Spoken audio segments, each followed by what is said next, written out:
Bonjour et bienvenue, c'est l'équipe rugby, le podcast qui parle rugby avec la rédaction de l'équipe. Bonjour la rédaction de l'équipe. Bonjour.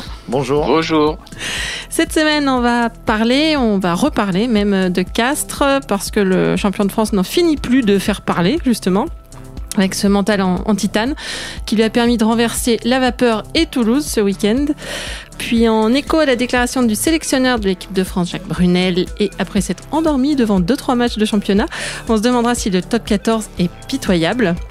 Et puisqu'on parle de Jacques Brunel, on va se pencher un peu sur l'équipe de France et lui chercher un 9, puisque le deuxième demi de mêlée sur lequel s'appuie le sélectionneur, Baptiste Couillou, souffre d'une fracture du péroné depuis ce week-end. On parle de tout ça avec les journalistes de la rubrique rugby de l'équipe. Romain Bergang, salut Romain. Salut Christelle. Clément Dessin, salut Clem. Salut Cricri. Et Laurent Conquistron, salut Lolo. Salut. Voilà, vous savez tout. Alors c'est parti, flexion, lié, jeu. La semaine dernière, on en avait fait un sujet de discussion. Même Toulouse avait pris presque 70 points à Montpellier en faisant officiellement l'impasse sur ce déplacement, notamment pour préparer le derby contre Castres, qui devient de plus en plus clairement sa bête noire. Ça a eu l'air d'être une bonne idée, puisqu'à la 54e, le stade menait 22-3. Et puis Pan, et c'est du CO. Et puis Pan, les affamés du banc qui entrent en jeu. Alors Pan, la bande de pénibles qui ne lâche rien, comme décrit Mathieu Babillot, a repris le dessus et 26 minutes plus tard, le CO avait marqué 23 points pour s'imposer à Toulouse 26-22. Donc ils sont coutumiers du fait. Les joueurs de Christophe Furios, on n'est plus vraiment surpris, c'est les rois de la remontada. On peut dire. Les rois du « allez les gars, on peut le faire », ils disent que c'est leur identité, même... Laurent, toi qui les suis de près, c'est ça le CO, c'est tout dans la tête ? Ouais, c'est un peu ça. Ouais. C'est une équipe qui a une force de caractère vraiment incroyable. Je pense que honnêtement, samedi soir, j'étais au match à Toulouse. Il y a quelqu'un qui pouvait imaginer revenir d'un déficit de 19 points à la 54e. Elle était menée 22-3. Honnêtement, nous, en tribune de presse, on se disait 22-3-25 minutes de la fin du match. Il y a le Stade français qui arrive dans une semaine, la Coupe d'Europe celle d'après. À notre avis, honnêtement, en tribune de presse, on pensait qu'ils allaient un petit peu lâcher l'affaire et essayer de sauver les meubles jusqu'à la fin. Ben non, le CO, c'est pas ça du tout. C'est une mentalité à part, avec des joueurs qui lâchent absolument rien, qui reviennent toujours au mental, à l'image un petit peu des joueurs et qui composent cette équipe. Rory Cocotte, Kilou, Benjamin Ourdapileta, et Thomas Combezou, enfin, on pourrait tous les citer. Le capitaine Rodrigo Capo Ortega aussi. C'est des joueurs qui peuvent se rater parfois, mais très rarement sur des matchs importants, très rarement sur un derby, très rarement sur des matchs de phase finale. C'est un petit peu effectivement comme ils disent leur marque de fabrique. Ils ont ça ancré dans leur ADN au plus profond. Quoi. Mais comment ça s'est construit ça ? Parce que t'aies 2-3 joueurs dans une équipe, mais que t'aies toute une équipe à ce point-là, que les remplaçants quand ils entrent, ça fait pareil. Comment tu crois que après, ça s'est construit ? Les remplaçants en l'occurrence c'était quand même Toulouse, c'était quand même Cocotte. C'est-à-dire que Urios avait bien préparé le match et il avait vu que Toulouse, lors des matchs précédents, flanchait sur la fin, sur les 20 dernières minutes. Donc du coup, qu'est-ce qu'il a fait ? Il a placé ses joueurs, ses impact players, comme on dit, sur le banc. Cocotte et Toulouse, quand ils sont rentrés à la 50e ou 60e minute, ils ont fait de suite la différence. Toulouse a planté 2 essais. Cocotte, toujours pareil, c'est le même pénible dans les rucks. Il a provoqué le carton jaune d'Elstad, le Sud-Africain. Et puis derrière, ça enchaîne. Ourdapileta, qui lui aussi peut manquer des pénalités sur des matchs un petit peu anodins comme ça. Il se rate rarement sur les gros matchs. Il y a un drop, des pénalités. Je crois qu'il a 5 sur 6 sur les coups de pied. Et puis voilà. Puis à l'arrivée, ça fait un renversement absolument incroyable que personne n'avait vu venir sauf eux. Il y a une stat assez intéressante là que notre partenaire Opta nous a envoyée aujourd'hui. C'est que ça fait 3 fois depuis le début de l'année 2018 que Castres remonte à un handicap d'au moins 12 points à la mi-temps. Et c'est la seule équipe dans ce cas. La seule autre équipe qui l'a fait une fois, c'est Agen. Eux, ils l'ont fait 3 fois sur l'année. Donc c'est quand même, et dont 2 fois contre Toulouse. Donc ça en dit long sur effectivement la résilience de cette équipe qui lâche peu. J'ai pas le souvenir à part à Toulon peut-être l'année dernière, Lolo, si je dis pas de bêtises, de voir Castres prendre d'énormes branlées. Voilà, il s'accroche. Oui, et encore, c'était dans un contexte particulier. En plus, c'était entre deux matchs capitaux. Il venait de gagner à La Rochelle et puis il devait battre Yona juste après pour se qualifier pour le phase finale. Ils avaient un petit peu lâché ce match-là. Ils n'étaient pas allés vraiment avec la meilleure équipe. Donc déjà, voilà, c'est une équipe qui fait pas d'impasse ou très peu, qui compte dans ses rangs, Laurent l'a dit, des leaders à l'état d'esprit irréprochable. Enfin, moi, ce qui me frappe beaucoup dans cette équipe, c'est que c'est contagieux, quoi. Et qu'il n'y a pas... tous les joueurs qu'a cité Laurent, il n'y en a aucun qui sont des top players, des stars, voilà, des stars incroyables. Pas de stars. Mais des types d'une fiabilité exemplaire sur lesquels on peut s'appuyer et qui, comme je disais, c'est contagieux. Je me souviens, on avait beaucoup parlé de Castres après la première journée et leur victoire à Montpellier. Et Arnaud, qui était au match, avait été frappé par le fait qu'à la fin de la rencontre, c'est comme s'ils étaient de nouveaux champions, comme s'ils avaient gagné la Coupe du Monde. Et voilà, c'est une équipe qui a su se remobiliser, qui a su se refixer des objectifs tout de suite, contrairement aux précédents champions, on l'a dit, le Stade Français, le Racing, même Clermont l'année dernière pour d'autres raisons, les blessures. Mais voilà, c'est une équipe de ratagas, quoi, mais dans le bon sens du terme, qui... Franchement, quand on le voit jouer, on a envie de jouer avec eux, quoi. Ils s'envoient et ça fait plaisir à voir. T'as envie d'y aller. Physiquement, ils sont quand même au top aussi, parce que ces retours récurrents en fin de match résultent aussi d'une manière de travailler.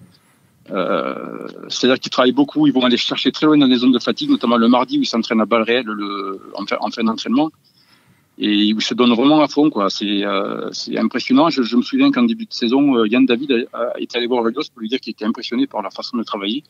Yann David qui était à Toulouse la saison dernière, et quand il était à Toulouse, Yann David à chaque fois, souvent, ces 2 dernières saisons, Toulouse a perdu très souvent contre Castres, avec le même scénario, c'est-à-dire que les Toulousains dominent à peu près jusqu'à l'heure de jeu, ils pensent qu'ils vont gagner, et puis à la fin, ça se termine toujours pareil, Castres revient et finit par l'emporter. Il disait donc à son entraîneur Rios que maintenant, à aller voir travailler depuis le début de la saison à Castres, il comprenait pourquoi Toulouse tapait dans un mur systématiquement face à Castres, quoi. Donc c'est pas non plus, il n'y a pas que le mental, c'est aussi une façon de travailler, d'aller chercher loin, et après, de se dépouiller, quoi. Laurent, peut-être que tu me contrediras, mais je pense qu'il y a aussi le management d'Urios qui est à mettre en avant dans le mental de cette équipe-là, c'est-à-dire qu'il arrive à garder tous ses joueurs impliqués. Moi, je me rappelle de la fin de saison dernière, pour avoir été avec toi sur les phases finales, qu'on les voit terminer des matchs avec une première ligne de joueurs qui avaient quasiment pas joué de la saison, qui revenaient de nulle part. Et il avait réussi à se garder ces mecs-là impliqués pour rentrer en fin de match et faire la différence en fin de match. C'est un mec qui dégage autour de lui, avec ses joueurs, j'ai l'impression, une espèce de sérénité. Les mecs sont en finale au Stade de France contre Montpellier. Tout le monde leur dit « Non mais les gars, vous avez joué contre Montpellier. » Ils en ont mis 50 à Lyon la semaine dernière. Et on sent les mecs sereins, Urios qui rigole, qui détend tout le monde. Et je pense que mentalement, aborder ces matchs-là, notamment un derby à Toulouse, dans ces dispositions-là aussi, ça les aide. Ouais. C'est vrai qu'aujourd'hui, il y a un turnover, un roulement parfaitement assumé par tous les joueurs.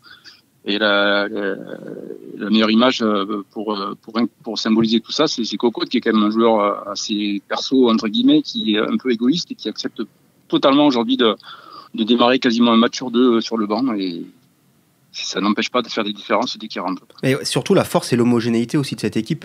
Comme on l'a dit, il n'y a pas de top player, mais il n'y a pas de bras cassés non plus. Et du coup, voilà, quel que soit le scénario du match et les mecs qui rentrent, on n'a pas le sentiment que cette équipe soit très affaiblie par son turnover, à l'inverse de Toulouse, voilà, où il y avait un vrai hiatus entre les 15 titulaires et le banc de touche, qui était quand même un tour en dessous, quoi. Ouais. Puis on voit que...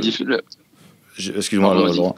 Avec Urios aussi, ce qu'on voit, c'est que dans les discours, on voit qu'il sait donner à ses joueurs les bons messages. On l'a vu cet été quand il leur a dit non, on ne défend pas un titre de champion de France, on va en chercher un autre. Ouais.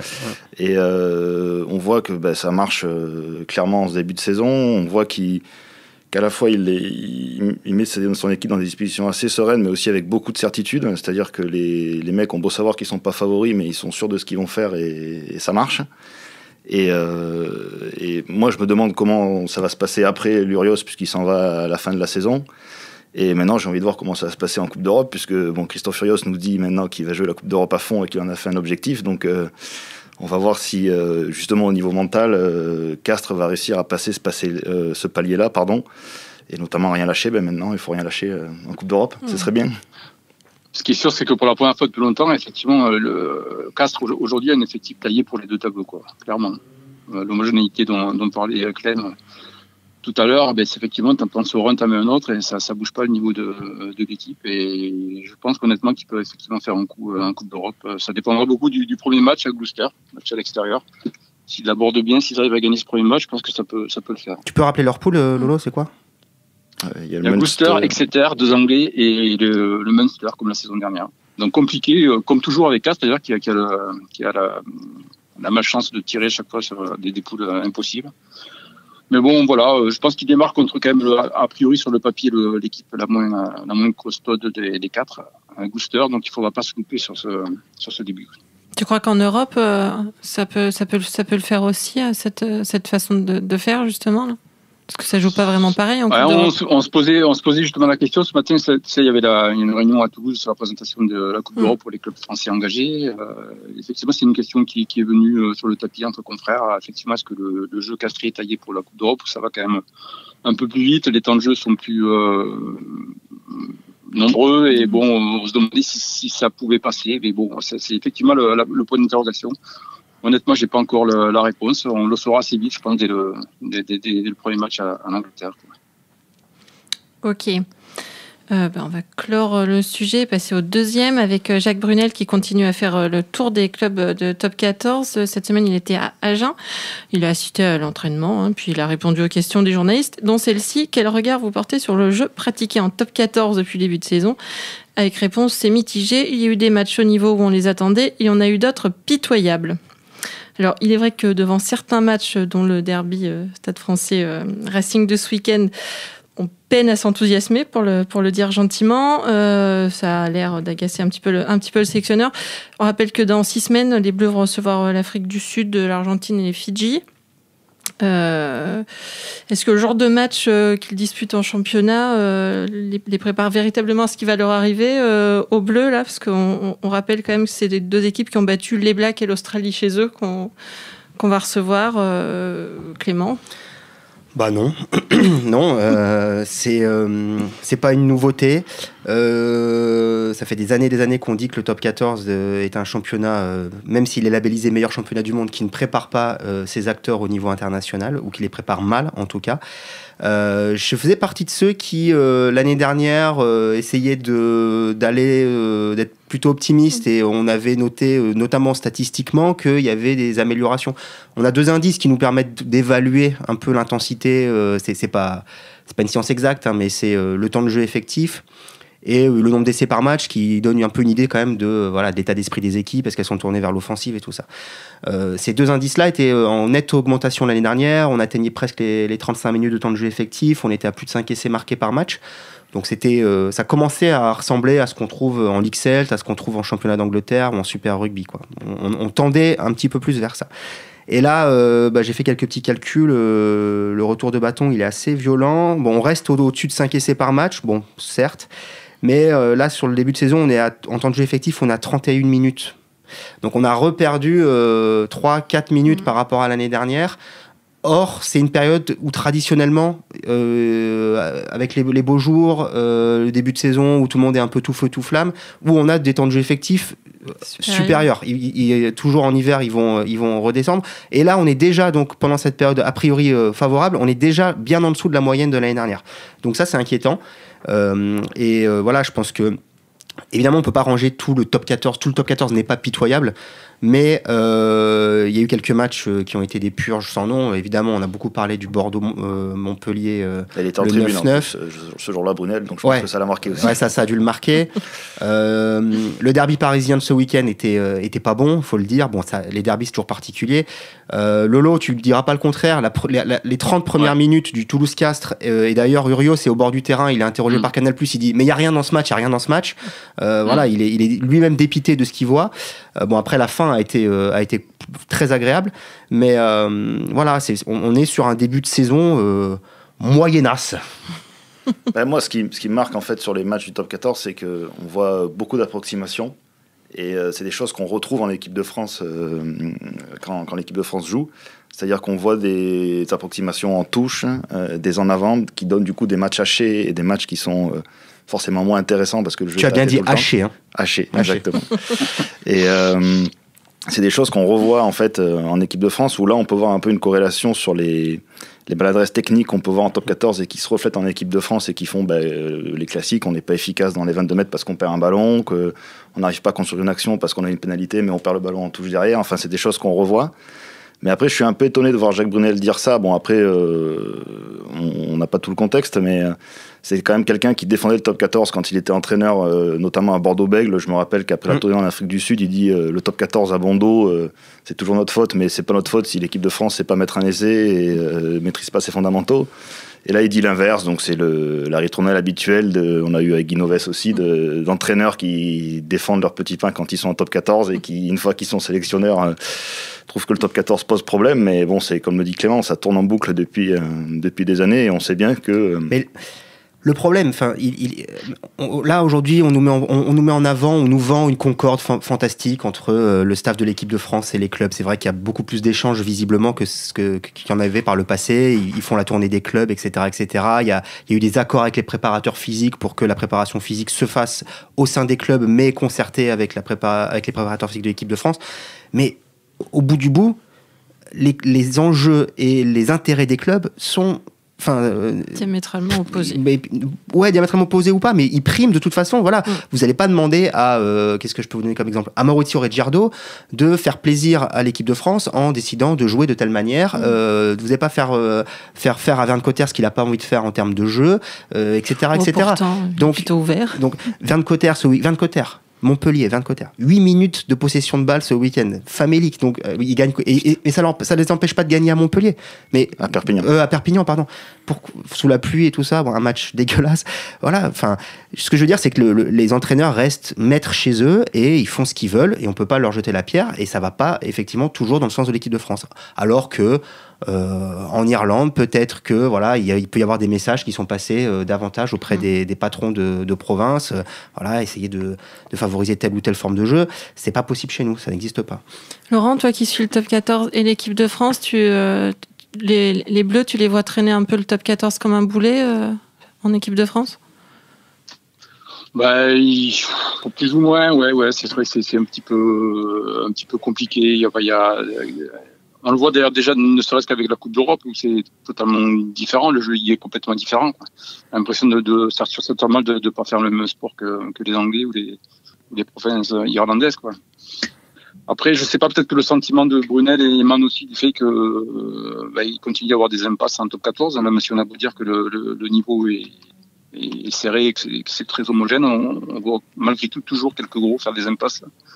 À l'extérieur, on a vu Toulouse à Montpellier il y a pas très longtemps. Alors bon, effectivement, ça donne des matchs complètement pourris à l'arrivée, déséquilibrés. Il y a l'état des terrains aussi pour les clubs qui ont des pelouses. Toulouse a mis beaucoup d'argent pour refaire sa pelouse à Ernest Ballon et puis on a vu samedi soir que c'était quand même pas la panacée. C'était encore très très difficile de jouer sur ce terrain. Il y a des trous partout. À la moindre mêlée, il faut replanter le gazon juste après. Ça favorise pas un jeu évidemment alerte, un beau jeu, quoi.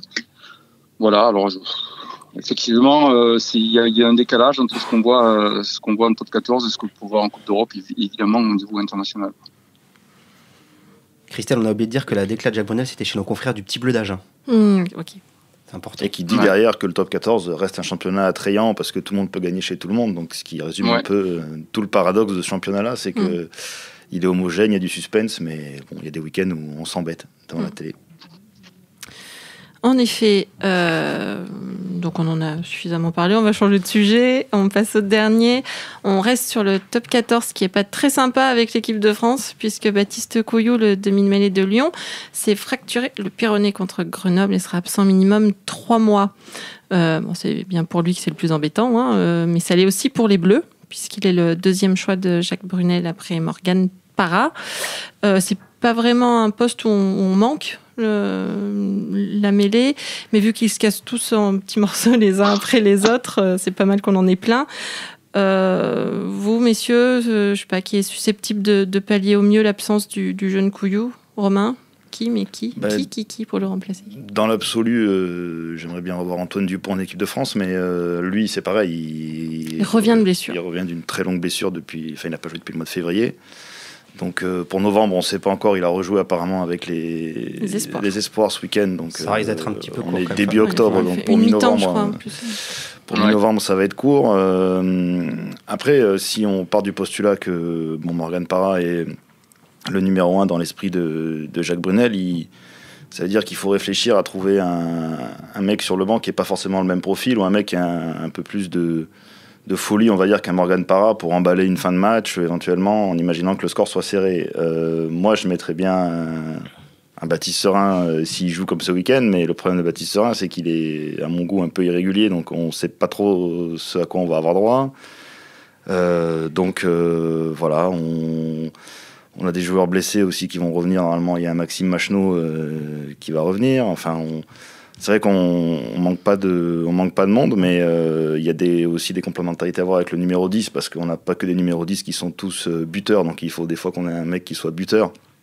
Et en l'occurrence, c'est pas forcément le cas d'Antoine Dupont à Toulouse. Donc il y a pas mal de problématiques, mais c'est vrai que l'avantage qu'on a, c'est qu'on est assez pourvu et que c'est pas le poste où on doit être le plus inquiet pour l'avenir, malgré les blessures, ce qui est déjà un luxe. Ce qu'il faut dire quand même, c'est que, j'essaie de lire entre les lignes. Je pense que Couillou, il était numéro 2 parce qu'il était donc sur la liste des 45. Il y avait que 2 demi de mêlée, Parra et lui.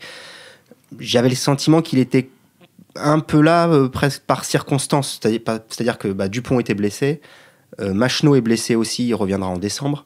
Et effectivement, Serin, lui, Romain l'a dit, assez irrégulier, pas très. Il avait été blessé aussi. Pas très bon lors de ses rentrées. Je me souviens d'une rentrée en Écosse lors du tournoi très mauvaise.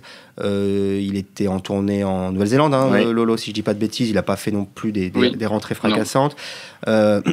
Donc voilà, effectivement, il y a une hiérarchie qui est un peu mouvante, quoi. Et c'est le problème de ce poste-là en équipe de France, c'est-à-dire que depuis la prise de fonction de Novès en 2016, on a eu Bézi, dont on attendait énormément et qui a vite déçu et qui a eu beaucoup de mal à rebondir. Et d'ailleurs, soulignons qu'il a été excellent ce week-end contre Castres. On a eu Dupont, on a eu Machenaud, le retour de Parra après des années et des années de frigo. J'en oublie encore certainement. Serin. Enfin voilà, donc c'est un poste où effectivement où il y a une abondance de biens, mais on a l'impression que cette abondance de biens, elle permet pas de dégager de hiérarchie, quoi. À l'ouverture, on dégage pas de hiérarchie, mais c'est pour des raisons différentes. C'est parce qu'on cherche la perle rare. Et là, c'est presque comme si on en avait trop.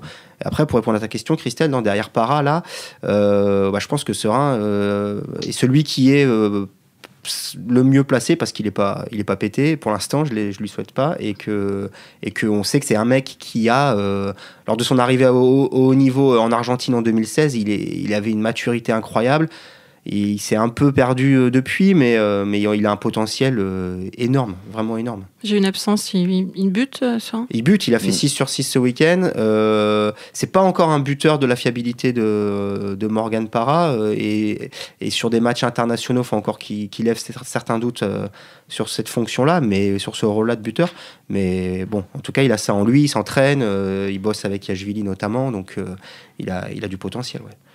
Lolo, toi, tu en penses quoi? Tu étais avec le petit Dupont, toi, je crois, non, ce week-end? Ouais, j'ai assisté à son retour sur les terrains hier après-midi, sur le terrain annexe d'Ernest-Vallon, contre le Racing avec des espoirs, où il a joué ce qui était prévu d'ailleurs au départ, les 40 premières minutes. Match tranquille, on peut pas dire qu'il est forcé son talent. Hugo Mola, qui était aussi ce matin à la réunion pour la Coupe d'Europe, disait que physiquement il était là, mais qu'il fallait qu'il retrouve encore un peu de rugby pour vraiment postuler à démarrer des matchs en top 14 et a fortiori en Coupe d'Europe. Donc il sera très probablement sur la feuille de match samedi soir contre Agen. On le verra sûrement entrer en jeu en cours de seconde période, de façon à magasiner un petit peu de temps de jeu, et on peut, je pense, imaginer qu'il joue peut-être pas le premier match en Coupe d'Europe, mais le deuxième, qu'il démarre le deuxième, même si ce sera le Leinster en face. Donc un gros choc. Mais bon, à mon sens, on le verra démarrer un match avant la tournée de novembre. Et donc, tu verrais plutôt quel profil, toi, pour être derrière Parra en équipe de France parmi tous ceux... Non, moi je suis assez d'accord avec Clem là-dessus. Au jour d'aujourd'hui, franchement, ça rend même Parra sans problème, en 2 serein. Et donc en réserve de la République, Dupont, je pense que ce seront logiquement les 3 demi-mêlées qui devraient être convoqués par Jacques Brunel. Tu penses que Dupont ce sera pas trop tôt pour lui la tournée de novembre? Ça dépendra un petit peu des matchs qu'il fait avant, quoi. S'il a 2 matchs dans les jambes, si ça se passe bien, pourquoi pas, quoi. C'était les croisés qui s'étaient fait, ouais. Le croisé. Ouais, rupture du ligament croisé antérieur du genou droit, si je me souviens bien. Donc c'était en février dernier, le 4 février contre l'Irlande. Pendant le tournoi, donc ça fait un moment. Ouais. Après, la remarque que faisait Romain est très juste, c'est-à-dire que si on cherche une complémentarité de profil, Dupont apporte quelque chose qu'on n'a pas ailleurs, quoi. Je veux pas dire que Serein c'est un parabis. C'est pas non plus pareil, il est plus gestionnaire, il a moins de pattes que Serein. Serein est capable d'apporter du punch. On l'a vu faire une valise monumentale ce week-end. Mais c'est sûr que Dupont, il a un profil hors norme, quoi, par sa capacité, à défier les défenses. C'est un petit taureau furieux, un 9e avant par moment. Il est plus physique. Plus physique. Il peut faire des brèches énormes. Sur des matchs où il faut potentiellement rattraper un score, ce qui nous arrive quand même parfois avec l'équipe de France. Il peut être intéressant. Maintenant, il faudra qu'il ait récupéré toutes ces aptitudes-là. Il y avait un reportage intéressant là, hier sur Canal qui montrait que il avait aussi mis à profit cette longue absence et cette rééducation pour essayer de devenir un joueur de rugby avec davantage d'armes. C'est quelqu'un qui a tellement fait confiance à son physique toutes ces jeunes années. Il est encore tout jeune. Il a quoi? Il a 20 ans ou même pas encore, Laurent? Il les a, oui. Qu'il en a peut-être parfois un peu oublié de travailler sa technique individuelle, sa qualité de passe. Et là, on voyait que c'était quelque chose sur lequel il avait énormément insisté, quoi. Donc, peut-être qu'on va avoir un Dupont en plus, espérons-le, avec une palette un peu plus riche que ce qu'il était avant sa blessure. Absolument, ouais, donc il bute pas, effectivement, ça peut le handicaper au plus haut niveau peut-être, mais bon, on peut imaginer qu'en numéro 10 titulaire, du moins en équipe de France, Camille Lopez va reprendre sa place assez tôt, et bon, là on a un buteur qui... Ouais, mais du coup, si Dupont, on l'imagine rentrer en deuxième période, il faut dire que sur le banc de touche, en 10, il nous faut un buteur. Donc ça nous dit si t'as Anthony Bello, par exemple, c'est bon, ça mais va. Si c'est François Trinduc, tu peux avoir des soucis en fin de match à ce niveau-là. Donc là, on en revient plus à la problématique du 10 où il nous manque du monde, mais la question de la complémentarité pour Dupont, il serait qu'il y a un problème, c'est qu'il n'est pas buteur, donc il faut un numéro 10 buteur à côté de lui. C'est très bien. Vous avez dit plein de choses intéressantes qui font qu'on a tout dit. Eh bien, c'était l'Équipe Rugby, le podcast, une émission de la rédaction de l'Équipe. Aujourd'hui, j'étais avec Romain Bergogne, Clément Dossin, Laurent Copistron. Merci à Sébastien Salis à la technique. Retrouvez-nous tous les lundis sur l'équipe.fr, Apple Podcasts, SoundCloud. N'hésitez pas à réagir, laissez-nous des commentaires et mettez-nous plein d'étoiles. À la semaine prochaine.